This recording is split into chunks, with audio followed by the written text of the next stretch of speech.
My name is Claire. At 29, I'm a chef at one of the city's most upscale restaurants. Cooking is my passion, my art. But let me tell you, my life isn't just about perfecting recipes. It's also about dealing with a recipe for disaster, namely, my mother-in-law, Margaret.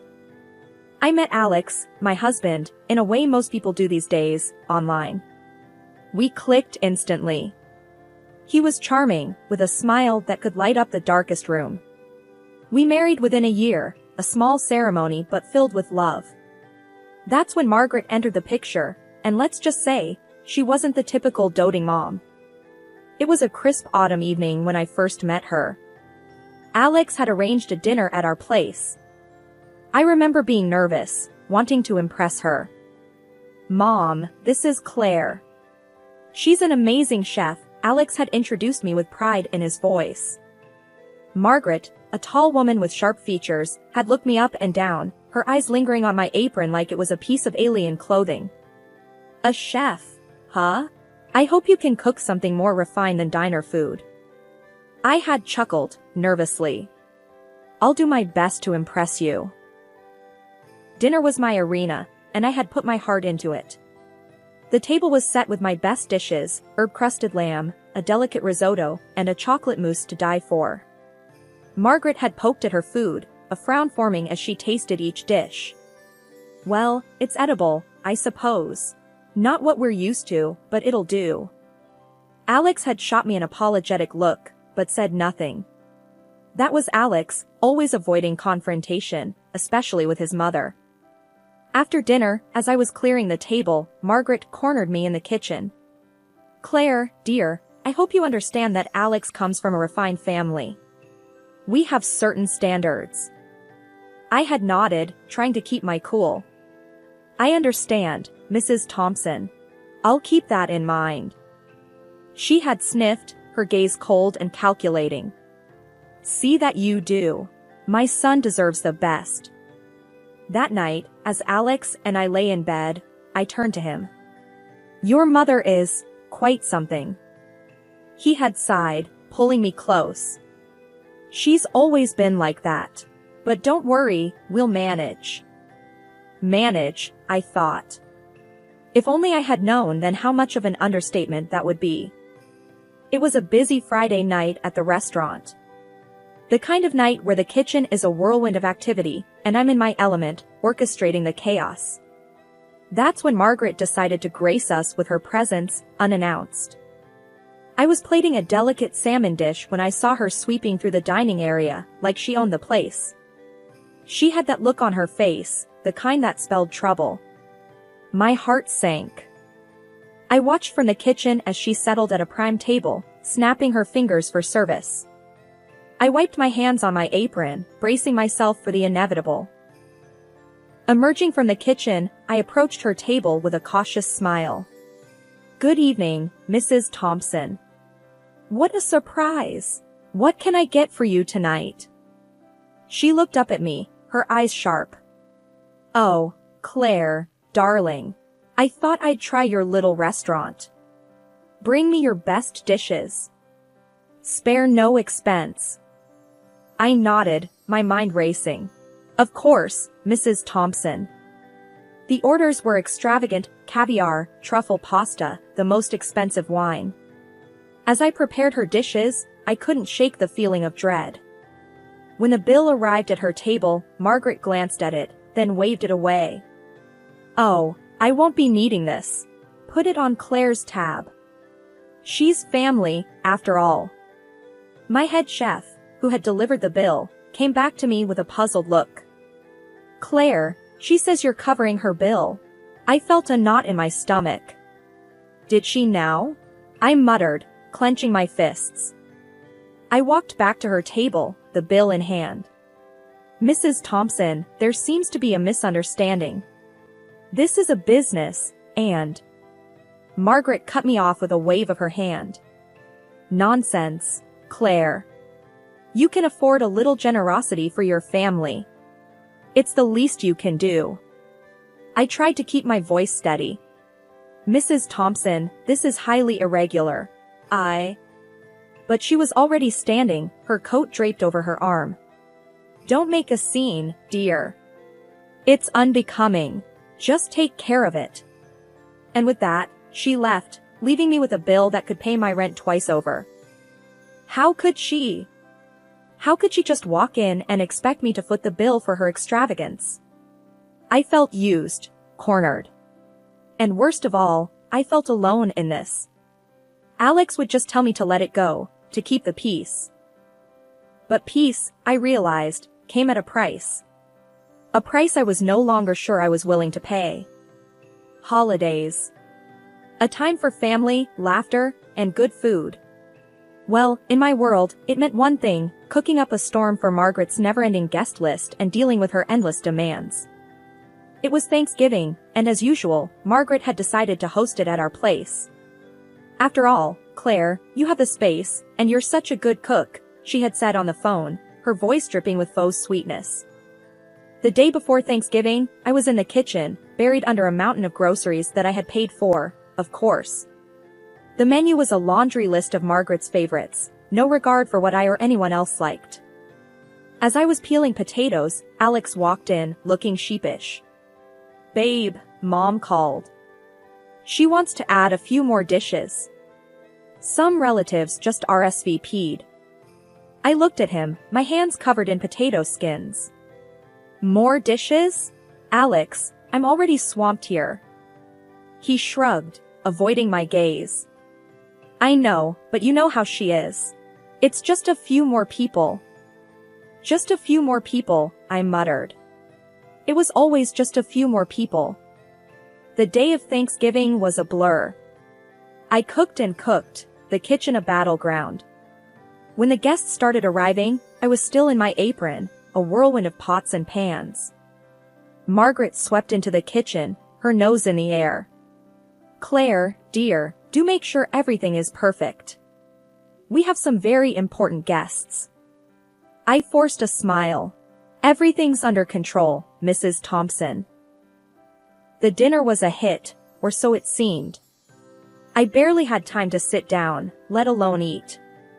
Margaret played the gracious host, basking in the compliments, as if she had slaved over the stove all day. After the guests had left, I was clearing up, my back aching, my feet sore. That's when Margaret decided to give her feedback.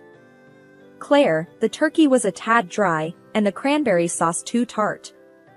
And really, dear, you could have dressed up a bit. You looked like a maid amongst the guests." I clenched my jaw, holding back the retort that was on the tip of my tongue. "I'll keep that in mind for next time, Mrs. Thompson." Alex, who had been silent all evening, finally spoke up. "Mom, Claire worked hard. It was a great dinner." Margaret sniffed. "Hard work is expected, Alexander. No need for praise. Good night." As I watched her leave, I wondered why I was putting up with this. Why I was allowing myself to be treated like a doormat, my efforts dismissed, my feelings ignored. Alex put an arm around me. "Don't take it to heart, babe. Let's just go to bed." I nodded, too tired to argue. But inside, a storm was brewing. Something had to change, and soon. I never thought I'd be grateful for getting sick, but when I caught the flu right before Christmas, it felt like a twisted sort of blessing. Maybe now I'd get a break from Margaret's demands. Or so I thought. I was curled up on the couch, buried under blankets, a mountain of used tissues beside me. That's when my phone rang. It was Margaret, of course. "Claire, dear, you do remember Christmas is at our place this year. You'll be cooking, won't you?" Her voice was as cold as the winter outside. I croaked into the phone, "Margaret, I'm really sick. I don't think I can." She cut me off, her tone icy. "Sick? Convenient timing, I must say. We're counting on you, Claire. Don't be selfish." Selfish? I couldn't believe my ears. "Margaret, I can barely stand up. I'm contagious." There was a pause, then a huff. "Fine. We'll manage somehow. Don't expect us to be sympathetic." The call ended, and I was left staring at the phone, a mix of anger and disbelief churning inside me. Later that day, Alex came home, his face tense. Mom called me. She's really upset, Claire. She thinks you're faking it. Faking it? I sat up, the room spinning a bit. Alex, look at me. Do I look like I'm faking? He sat beside me, his expression softening. No, you look terrible. But you know how Mom is. She's stressed about Christmas. Stressed? What about me? Sick, exhausted, and now accused of lying. Alex, I need you to understand. I'm really sick. I can't cook for Christmas. He sighed, running a hand through his hair. I know. I'll talk to her. Just rest, okay? Rest. Right. As if I could rest with Margaret's words echoing in my head. The next few days were a blur of fever, chills, and restless sleep. Miraculously, I started feeling a bit better just before Christmas. Not great, but no longer on death's door. I told Alex, hoping for some understanding. Instead, he said, "That's great, babe. So you can make it to Mom's for Christmas, right?" I stared at him, my heart sinking. Alex, I'm still weak. I can't cook for everyone. He looked disappointed, almost hurt. But it's Christmas, Claire. Mom's expecting us. Can't you just make a small effort? Small effort? I was fighting to get out of bed, and he wanted a Christmas feast. No, Alex. I can't. And I won't. My voice was firm, a hint of the frustration I'd been bottling up coming through. He didn't say anything, just nodded and walked away. As Christmas Eve approached, I was still reeling from the flu. There was no way I could cook an entire feast. I decided to take a stand. I won't be able to cook for Christmas, but I'll order dishes from the restaurant, I told Alex, my voice firm. He looked at me, puzzled. What? But Mom's expecting you to cook, like always. I shook my head. I can't, Alex. I'm still weak. She'll have to deal with it. He sighed, a look of resignation on his face. Okay, I'll tell her. Later, when Alex relayed the message to Margaret over the phone, I could hear her shrill voice from across the room. Order food? That's her solution? Fine, but she'd better not expect me to cook. Christmas Eve arrived, and the delivery man from my restaurant showed up with the food. Margaret was there to meet him, signing the delivery papers without so much as a glance. Little did she know what she was actually agreeing to. As we gathered for dinner, I could feel Margaret's eyes burning into me. Too lazy to cook, Claire? Taking the easy way out, I see. Her words stung, but I bit back a retort. Alex was silent, his eyes fixed on his plate. Throughout dinner, Margaret's comments flew fast and furious. Can't even cook a meal for her family. What kind of wife are you, Claire? I clenched my fists under the table, my patience wearing thin. Alex didn't say a word, his silence a heavy presence at the table. After dinner, as I helped clear the table, Margaret cornered me. You've outdone yourself with laziness this year, Claire. Can't even cook a simple Christmas dinner. I turned to her, my voice low but fierce. I was sick, Margaret. I did what I could. She scoffed, her voice dripping with disdain. Sick? Looks more like laziness to me. You've just taken the easy way out. I stared at her, my anger boiling over. I'm not your personal chef, Margaret.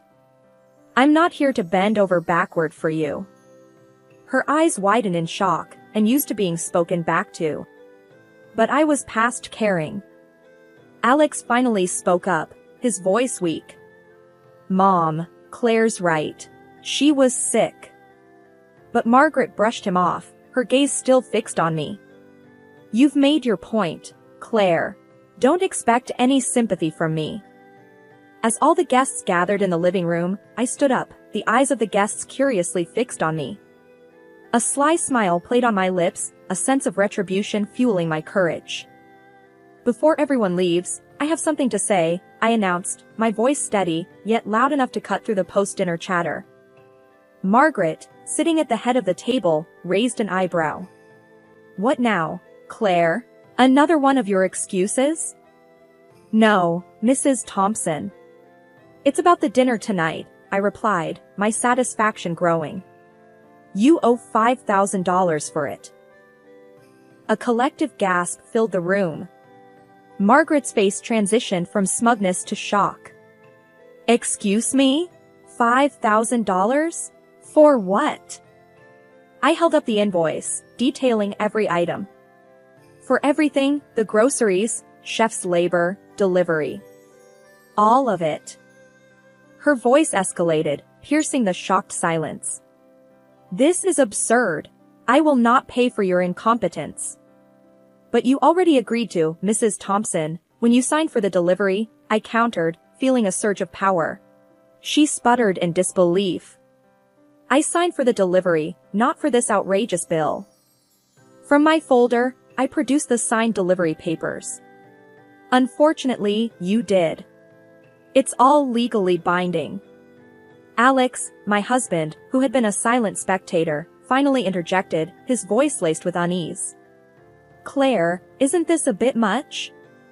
Margaret turned to him, her eyes alight with vindication. See, even your husband knows you're being unreasonable. I faced Alex, my resolve unwavering. It's not unreasonable, Alex. Your mother needs to understand the cost of her demands. Margaret stood, her chair scraping loudly against the floor. I will not be swindled by you. One of the guests, an elderly aunt, spoke up tentatively. Margaret, dear, if you signed it, it does seem fair to honor it. Margaret shot her a withering look. Fair? This is daylight robbery. Alex tried to calm the waters. Mom, let's discuss this rationally. Maybe there's a misunderstanding. There's no misunderstanding, Margaret shrieked. Claire is exploiting us. I interjected, my patience fraying. Exploiting? I'm asking to be paid for professional services, Mrs. Thompson. The room had fallen into an uncomfortable silence, the tension almost tangible. Margaret's gaze was venomous.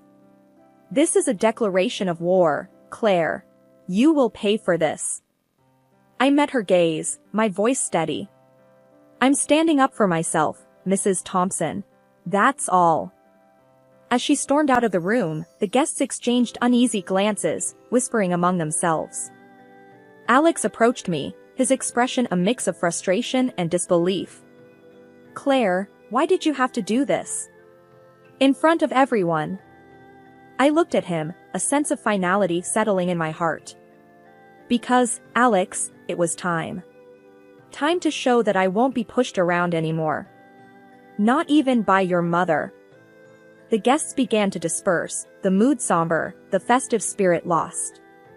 I knew this was a turning point, a moment that would define the future of my relationship with Margaret and maybe even with Alex. The morning after the Christmas debacle was a battleground in our kitchen. The air was thick with resentment and unsaid words. Alex had obviously talked to his mother before, broke the silence with a voice sharpened by anger. You humiliated my mother, Claire. In front of everyone. How could you? I slammed my coffee cup down, my patience frayed to its limits. Humiliated her? Alex, she's been walking all over me for years. When will you see that? He glared at me, his words cutting through the air. She's my mother, Claire. She was just being herself. You didn't have to go and make a scene. I stood up, my own anger rising. Being herself? You mean being overbearing, insulting, and downright disrespectful? And you never did a thing to stop her. He scoffed, his voice dripping with sarcasm. Oh, So now I'm the bad guy? She's always right, Claire. You just don't understand her. I stared at him in disbelief. Always right? Even when she treats me like dirt? Is that what you really think, Alex? He didn't back down. Yes, I do. She's my mother. She comes first. That was the last straw. I felt something inside me snap. First? What about your wife, Alex? Where do I come in your life?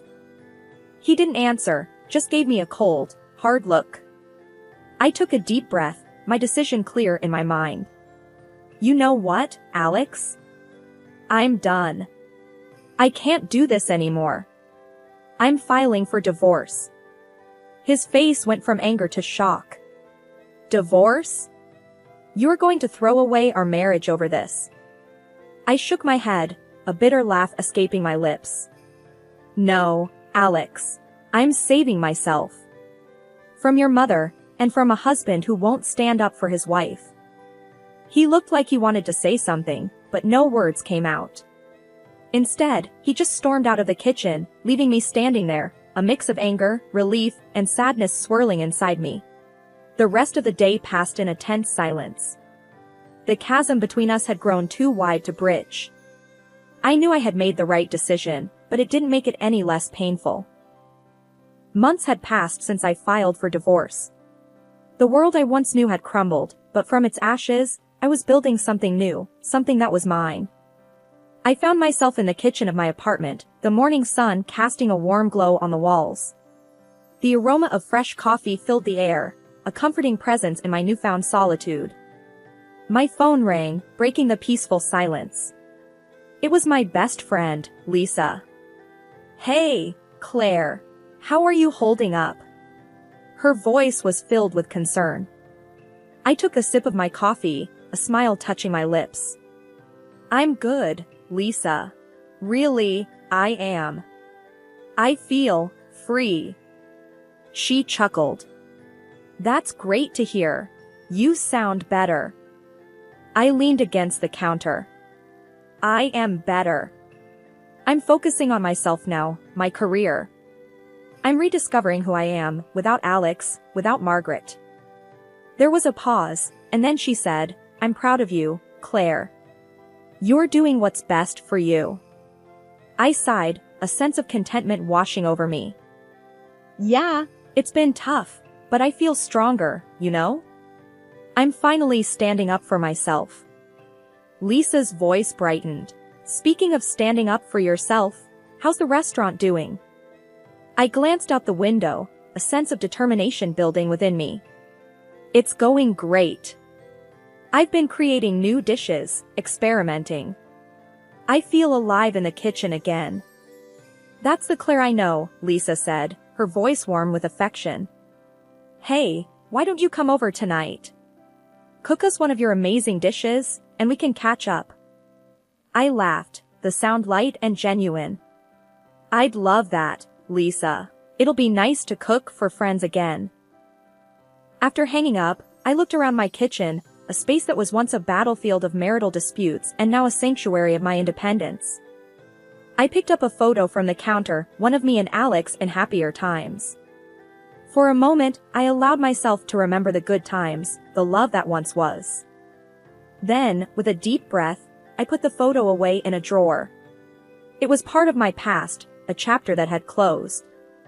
As I prepared for the day, I felt a sense of excitement for what lay ahead.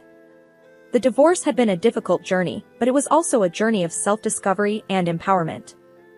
That evening, as I cooked in Lisa's kitchen, laughter and chatter filling the room, I realized this was what happiness felt like.